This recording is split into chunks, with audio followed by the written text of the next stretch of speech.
दोस्तों स्वागत है आपका एक और नई वीडियो के साथ में। अगर आपके ऑब्जेक्टिव एग्जाम है तो जूलॉजी की ये पहली ऑब्जेक्टिव वीडियो है। केवल ऐसी 8 वीडियोस अपलोड करेंगे और आपकी पूरी जूलॉजी तैयार हो जाएगी। आपका कहीं पेपर हो किसी यूनिवर्सिटी में, आप पूरे 75 गोले लगा के गोले रंग के आओगे, पूरे 75 ऑब्जेक्टिव करके आओगे भाई, ठीक है। तो आज ये यूनिट नंबर 1 है, अपनी सभी को पता है। इसमें कार्बोहाइड्रेट है, लिपिड है, ये सारी चीजों की डिस्क्रिप्टिव वीडियो हम डाल चुके हैं और बहुत सारा प्यार आप लोगों ने उस पर दिया।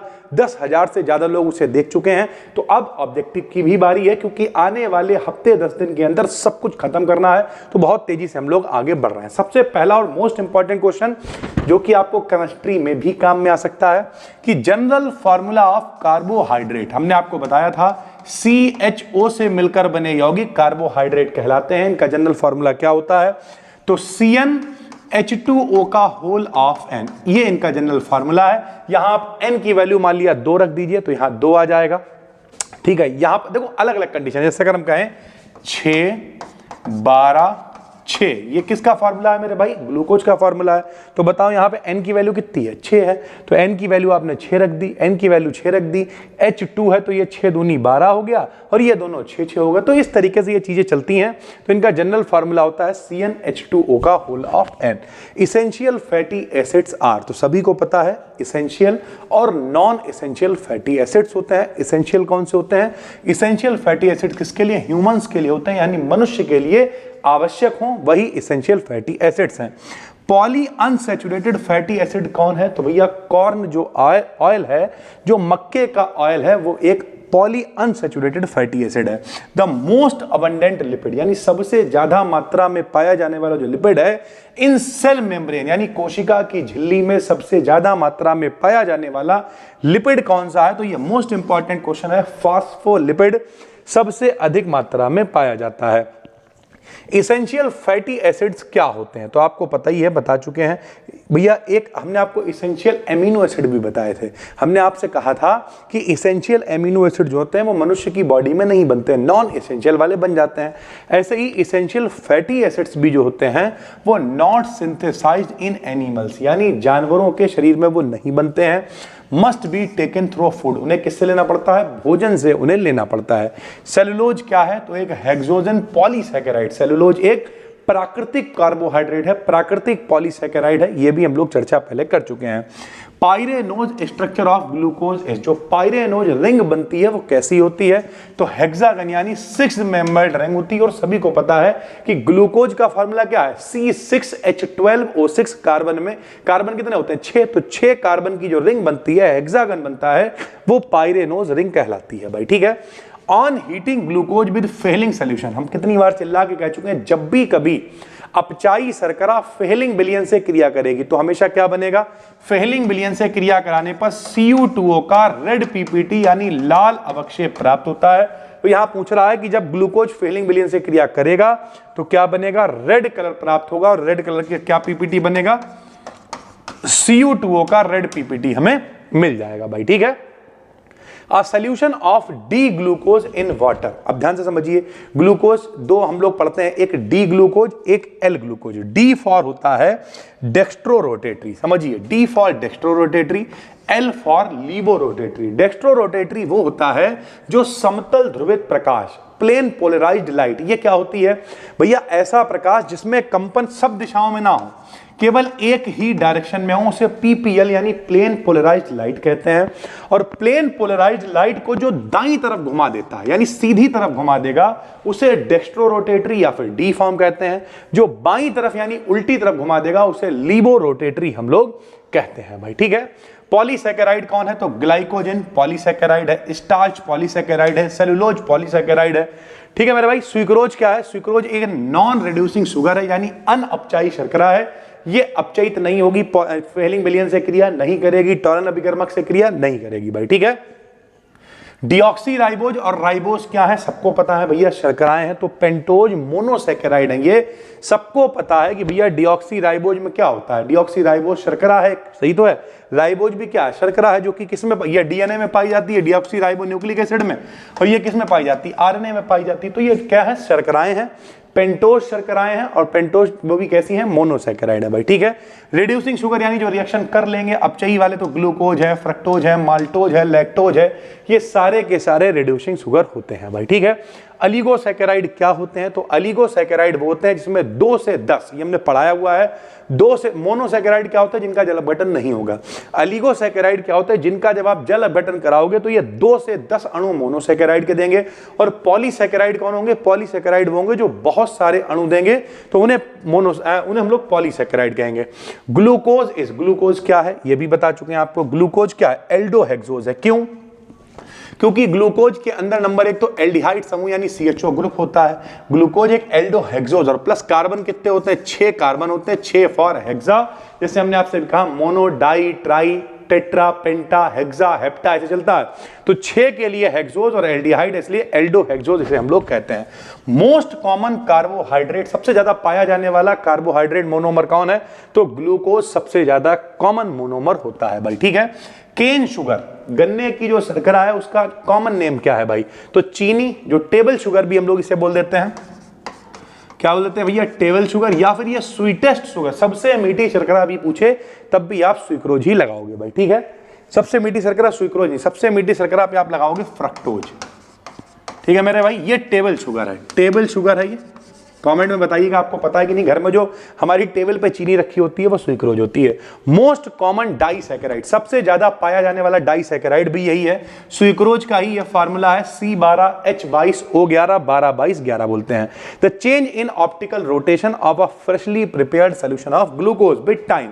भैया ऑप्टिकली का मतलब समझ रहे हो, ऑप्टिक का मतलब होता है प्रकाश, तो जो प्रकाश कभी दाईं तरफ घुमा रहा था पता चला अब बाईं तरफ घुमाने लगा, तो ये जो रोटेशन में चेंज हुआ है इसे हम लोग क्या कहते हैं, इसे हम लोग म्यूटा रोटेशन कहते हैं भाई। उसके अलावा है अ ट्राइग्लिसराइड लिपिड, एक ट्राइग्लिसराइड जो लिपिड है उसमें क्या क्या पाया जाता है, तो नाम ही है उसका ट्राइग्लिसराइड लिपिड है, तो इसका मतलब क्या होगा, 1 ग्लिसरॉल पाया जाएगा और 3 इसमें फैटी एसिड के मॉलिक्यूल्स पाए जाएंगे। Presence of which 2 functional group are characteristics of sugar, तो शुगर में कौन कौन होता है, नंबर 1 तो कार्बोनिल ग्रुप होगा, कार्बोनिल का मतलब क्या होता है, कीटोन ग्रुप जैसे पाया जाएगा, एल्डिहाइड ग्रुप पाया जाएगा, और साथ में OH यानी हाइड्रोक्सिल ग्रुप पाया जाएगा। हमने आपको पढ़ा रखा है, ग्लूकोज हो, फ्रक्टोज हो, सब में बाकायदा स्ट्रक्चर वगैरह भी बना रखा है। जो लोग पहली बार देख रहे हो, इस चैनल पर हम 2 प्लेलिस्ट बना रहे हैं, इसीलिए समय लग रहा है, वरना अब तक सब लपेट दिया होता। एक डिस्क्रिप्टिव प्लेलिस्ट है, एक ऑब्जेक्टिव प्लेलिस्ट है 90 दिनों की, तो उन पर आप क्लिक करिए और आप जिस क्लास में है, 2nd में है, 4th में है, 6th में है, अपनी डिस्क्रिप्टिव या ऑब्जेक्टिव वीडियोस को देखना शुरू करिए। और हम पूरी कोशिश कर रहे हैं अधिक से अधिक कंटेंट डालने की, सब उड़ा देंगे मेरे भाई, ठीक है। लेसिथिन है और सिफेलिन है, ये दोनों कौन है भैया, तो ये दोनों के दोनों फॉस्फोलिपिड कहलाते हैं, चाहे वो लेसिथिन हो चाहे वो सिफेलिन हो। Most stable structure of protein 50 बार बता चुके हैं, जो 3 डिग्री स्ट्रक्चर होता है, टर्शरी स्ट्रक्चर होता है, वो सबसे ज्यादा स्टेबल स्ट्रक्चर होता है। अल्फा हेलिक्स जो स्ट्रक्चर है भैया, अल्फा हेलिक्स स्ट्रक्चर जो होता है सबको पता है, जो 2 डिग्री वाला होता है उसमें 2 स्ट्रक्चर होते हैं, एक अल्फा हेलिक्स होता है, एक बीटा शीट स्ट्रक्चर होता है। तो जो अल्फा हेलिक्स स्ट्रक्चर होता है किसके द्वारा स्टेबल होता है, तो ये हाइड्रोजन बॉन्ड्स के द्वारा स्टेबल होता है। फंक्शनल प्रोटीन्स आर, तो भैया एंजाइम क्या है, फंक्शनल प्रोटीन्स ही तो, प्रोटीन का बदला हुआ रूप ही क्या है, एंजाइम है मेरे भाई।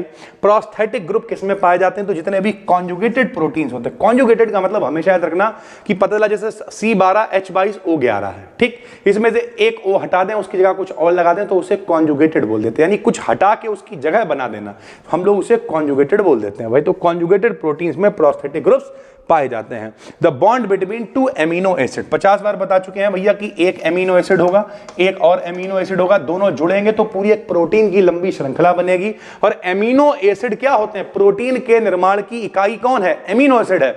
जब बहुत सारे एमिनो एसिड मिलते हैं तो प्रोटीन बनती है, और प्रोटीन जब बन रही है, जो एमिनो एसिड जुड़ रहे हैं वो किसी बॉन्ड से तो जुड़ेंगे ना, तो वो जो बॉन्ड से जुड़ते हैं उसे हम लोग कहते हैं पेप्टाइड बॉन्ड, ठीक है भाई। तो एमिनो एसिड पेप्टाइड बॉन्ड से जुड़े होते हैं।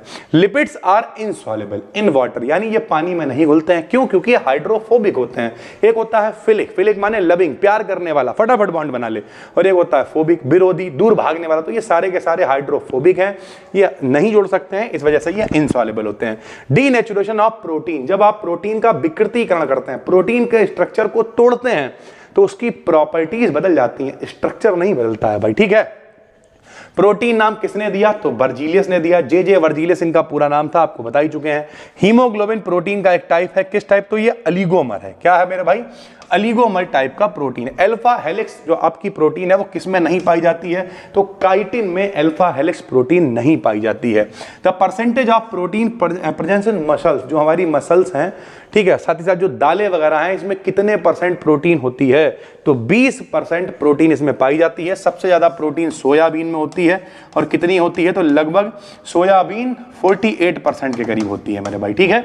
बहुत ज्यादा प्रोटीन इसमें पाई जाती है। अंडों वगैरह में भी काफी प्रोटीन होती है। The most commonly found lipid, सबसे ज्यादा ब्रेन में पाया जाने वाला लिपिड कौन सा है? तो ग्लाइकोलिपिड्स हैं भाई, ठीक है। स्टेरॉइड्स क्या होते हैं? तो मॉडिफाइड लिपिड्स ही हैं। जब लिपिड थोड़े से मॉडिफाई हो जाते हैं तो वो स्टेरॉइड कहलाते हैं, जैसे कोलेस्ट्रॉल वगैरह इसमें सब आता है भाई, ठीक है। The protein found in corn, मक्के में कौन सी प्रोटीन पाई जाती है? तो जीन पाई जाती है। कुछ इसेंशियल एमिनो एसिड बता दिया। इसेंशियल का मतलब जो बॉडी नहीं बना पा रही है, जिसे बाहर से लेना पड़ रहा है, तो ल्यूसीन है, लाइसिन है, मेथियोनिन है, ये सारे के सारे इसेंशियल एमिनो एसिड्स होते हैं। अल्फा हेलिक्स स्ट्रक्चर और बीटा सीट स्ट्रक्चर, ये 2 डिग्री होता है। तो जो बीटा सीट स्ट्रक्चर है वो पॉलिंग और कोरे ने दिया है भाई, ठीक है। विच एमिनो एसिड इज, मीठा कौन होता है? स्वीट कौन? तो ग्लाइसिन एक मीठा एमिनो एसिड है। यूरिया साइकिल को हम लोग क्रेब्स हेंसलीट साइकिल भी कहते हैं भाई, ठीक है। फाइब्रस प्रोटीन कौन कौन से हैं? तो केराटिन है, ठीक, बालों में पाया जाता है, सभी को पता है। केराटिन है, कोलेजन है, फाइब्रिन है, ये सारे के सारे फाइब्रस प्रोटीन है। अब protein associated with nucleic acid, जब प्रोटीन को न्यूक्लिक एसिड डीएनए आरएनए वगैरह से जोड़ देते हैं तब उसे क्या कहते हैं? तो तब उसे न्यूक्लियो प्रोटीन कहते हैं भाई, ठीक है। Primary structure of protein, primary structure कैसे बनता है अभी बताया। जब पेप्टाइड बॉन्ड जुड़ते हैं एमिनो एसिड से तब पूरा एक लंबी श्रृंखला बन जाती है, जिसे हम लोग प्राइमरी स्ट्रक्चर कहते हैं, और उसी को जब घुमा देते हैं तो सेकेंडरी स्ट्रक्चर बन जाता है। कीटोन बॉडीज कैसे बनती हैं? तो उस प्रोसेस को हम लोग कीटोजेनेसिस बोलते हैं, जिससे कीटोन बॉडीज फॉर्म होती हैं। Simple lipid are ester of, यानी किससे मिलकर सिंपल लिपिड बने होते हैं? तो फैटी एसिड और ग्लिसरॉल। सबको पता होगा एस्टर कैसे बनता है, एसिड और अल्कोहल के मिलने से एस्टर बनता है। तो एसिड, इस प्रोसेस को एस्टरीकरण कहते हैं, 9th क्लास में पढ़ाया जाता है। तो फैटी एसिड हो गया, ग्लिसरॉल अल्कोहल वाला ग्रुप हो गया, दोनों मिलेंगे, एस्टरीफिकेशन होगा और क्या बन जाएगा? लिपिड बन जाएंगे, एस्टर बन जाएगा भाई, ठीक है। लिपिड शब्द किसने दिया? तो गैब्रियल बर्ट्रेंड ने लिपिड शब्द को दिया। बीटा ऑक्सीडेशन किसने बताया? तो फ्रेंच नूप नाम के व्यक्ति ने। के साइलेंट रख सकते हो, फ्रेंच नूप बोल लो या फ्रेंच कूप पढ़ लो भैया, ठीक है। तो फ्रेंच कूप नाम के जो व्यक्ति हैं, इन्होंने क्या किया? बीटा ऑक्सीडेशन के बारे में बताया था। How many high energy bonds ATP में कितने होते हैं? एटीपी यानी एडेनोसिन ट्राइफॉस्फेट, जिसके रूप में ऊर्जा इकट्ठी रहती है, इसमें 2 हाई एनर्जी बॉन्ड पाए जाते हैं। ईएमपी को हम लोग ग्लाइकोलिसिस भी बोलते हैं, ग्लाइकोलिसिस की प्रक्रिया कह लो, ईएमपी कह लो, एक ही बात है। क्रेब्स साइकिल क्या करता है? तो storage of energy as ATP, जो हमारी कोशिका में, सरल भाषा में जो माइटोकॉन्ड्रिया पावर हाउस है, माइटोकॉन्ड्रिया में ऊर्जा इकट्ठी होती है एटीपी के रूप में, उसे कौन करने में मदद करता है? तो क्रेब्स साइकिल मदद करता है भाई, ठीक है। Synthesis of ATP in mitochondria, mitochondria में जो एटीपी का निर्माण होता है कहां होता है? तो क्रिस्टी, उंगलियों की तरह संरचनाएं पाई जाती हैं जिन्हें क्रिस्टी बोलते हैं, वहीं पर एटीपी की सिंथेसिस होती है। 2 मोनोसैकेराइड्स मॉलिक्यूल, जब 2 मोनोसैकेराइड आपस में मिलते हैं, मोनोसैकेराइड कौन है? जो टूटते नहीं, जल अपघटन जिनका नहीं होता है, जब 2 मोनोसैकेराइड मिलते हैं तो उनके बीच में जो बॉन्ड बनता है उसे ग्लाइकोसिडिक बॉन्ड बोलते हैं। Which of the following is a cholesterol derivative? Cholesterol में थोड़ा बहुत बदलाव होगा तो क्या बनेगा? तो विटामिन डी बनेगा भाई, ठीक है। The most abundant chemical living, जिंदा आदमी में सबसे ज्यादा क्या पाया जाता है? पानी पाया जाता है यार, सीधी सी बात है। The level of unsaturation of a fat oil can be determined by, यानी कितना कोई बसा या तेल या घी कह सकते हो, वो कितना अनसैचुरेटेड है, तो उसके आयोडीन नंबर से हम लोग पता कर सकते हैं। Which of the following disaccharide gives only glucose? किसका भैया जल अपघटन कराएंगे तो ग्लूकोज मिलेगा, यानी सरल भाषा में कौन ग्लूकोज से मिलकर बना है? तो जो माल्टोज है वो ग्लूकोज से मिलकर बना है। जैसे चीनी जो सुक्रोज है उसका जब जल अपघटन कराते हैं तो एक ग्लूकोज मिलता है, एक फ्रक्टोज मिलता है, लेकिन जब माल्टोज का कराएंगे तो सिर्फ और सिर्फ ग्लूकोज मिलेगा। Which of the following is a function of protein? Protein का क्या काम है? तो एंजाइम की तरह काम करो, हार्मोन की तरह काम करो, मॉलिक्यूल्स को ले जाने में, ट्रांसपोर्टेशन में मदद करो। ग्लाइकोजन सिंथेसिस कैसे बढ़ाई जा सकती है? तो इंसुलिन की सहायता से ग्लाइकोजन के निर्माण को बढ़ाया जा सकता है। आपने देखा होगा जब इंसुलिन की कमी हो जाती है तो आदमी को क्या हो जाता है? डायबिटीज रोग हो जाता है। उसके बाद फिर वही होता है कि भैया इंसुलिन आदमी कभी इंजेक्शन से लेता है, कभी और तरीकों से लेता है, और उसके बाद मेरे भाई दोबारा से सारी प्रोसेस सही हो जाते हैं और डायबिटीज रोग कंट्रोल में आ जाता है। मधुमेह बोलते हैं जिसे। Common name of cane sugar, गन्ने की जो शर्करा है उसका कॉमन नेम क्या है? तो गन्ने की जो शर्करा है, गन्ने वाली चीनी, उसका कॉमन नेम ग्लूकोज कहलाता है भाई, ठीक है। मिल्क में, दूध में कौन सी शर्करा पाई जाती है? तो लैक्टोज शुगर पाई जाती है, बता चुके हैं भाई। Name of simplest amino acid कौन है? तो ग्लाइसिन है। मोनोसैकेराइड में कौन कौन? जैसे ग्लूकोज है, फ्रक्टोज है, ये सब मोनोसैकेराइड है भाई, ठीक है। फादर ऑफ बायोकेमिस्ट्री पूछ सकता है, तो कार्ल न्यूबर्ग जो है वो फादर ऑफ बायोकेमिस्ट्री कहे जाते हैं, और ये हमने डिस्क्रिप्टिव वीडियोस में भी आपको बताया था। Pentoses belong to the category of, तो पेंटोज शर्करा जो पाई जाती है वो किस कैटेगरी में है? तो वो ग्लूकोज पेंटोज शर्करा है, फ्रक्टोज पेंटोज शर्करा, और ये सारी की सारी मोनोसैकेराइड्स कार्बोहाइड्रेट होते हैं। Carbohydrates having a functional group aldehyde, तो जिनमें एल्डिहाइड ग्रुप होता है उन्हें क्या कहते हैं? एल्डोज कहते हैं। जिनमें कीटोन ग्रुप होता है उन्हें क्या कहते हैं? कीटोज कहते हैं भाई। ट्राइग्लिसराइड बता चुके हैं, एक सिंपल लिपिड होता है और उसमें क्या पाया जाता है अभी आपको बताया, एक ग्लिसरॉल होता है और 3 क्या होते हैं? फैटी एसिड्स होते हैं। लाइसिन एक एसेंशियल एमिनो एसिड है। कोलेस्ट्रॉल एक स्टेरॉइड की फॉर्म है, हमारी बॉडी में जो कोलेस्ट्रॉल है वो स्टेरॉइड कहलाता है भाई, ठीक है। सबसे ज्यादा पाया जाने वाला लिपिड ऊपर भी बता चुके हैं, फॉस्फोलिपिड है, मोस्ट इंपॉर्टेंट है ये। उसके अलावा मोनो अनसैचुरेटेड फैटी एसिड का किसी का नाम बताइए, तो ओलेइक एसिड एक मोनो अनसैचुरेटेड फैटी एसिड है। माल्टोज क्या है? डाइसैकेराइड है।